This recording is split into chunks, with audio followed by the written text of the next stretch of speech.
Back in the press room on a Wednesday. Happy Hump Day, people. Halfway through the week, the weekend's coming. I guess I'm being Shadow Man.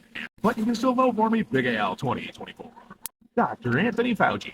Foul cheese used embezzled U.S. taxpayer dollars to pay the Chinese virologist to create a virus known as COVID-19, the Wuhan flu. This isn't up for debate. We have the receipts. Undeniable, absolute proof that Foul Cheese himself had the Chinese paid. No question about it.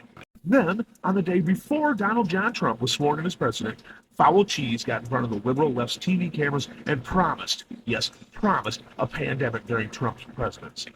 And then, just in time for the Democrats to adopt illegal voting rules and regulations and push lockdowns and ensure a liberal left victory, the Wuhan flu was introduced into the populace by Foul Cheese and his Chinese cohorts.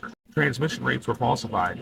It was introduced under the most vulnerable population, the old folks' homes, and was detected in almost 100% false positive tests across the country. Hell, at one point they claimed you couldn't test for it, didn't have any symptoms, but by God, you had it. So the poison jab was pushed on humanity, along with booster after booster after booster after booster, killing immune systems and causing sudden adult death syndrome, blood clots, heart inflammation, and a host of other health problems, just so they could sway the 2020 election.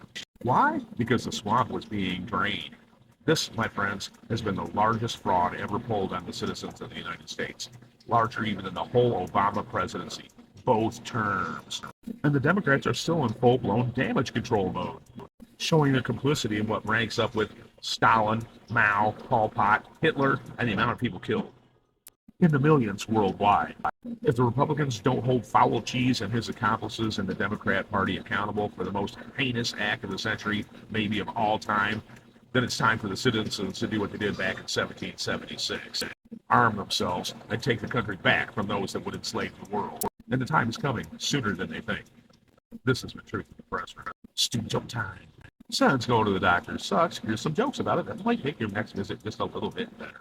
I called the doctor and told him my pregnant wife's contractions are only 2 minutes apart. What should I do? He asked, is this her first child? I said, no, I'm her husband, idiot. A man walks into the doctor's office with a carrot up his nose, a cucumber in his left ear, and a banana in his right. He asks the doctor, what's wrong with me? The doctor says, you're not eating properly. Does an apple a day keep the doctor away? Only if your aim is good enough. And finally, did you hear about the boy in the hospital who swallowed a roll of quarters last night? They checked him this morning. No change. This has been Truth from the Press Room. Like, follow, and share. Love you guys. And remember, vote Big Al 2024.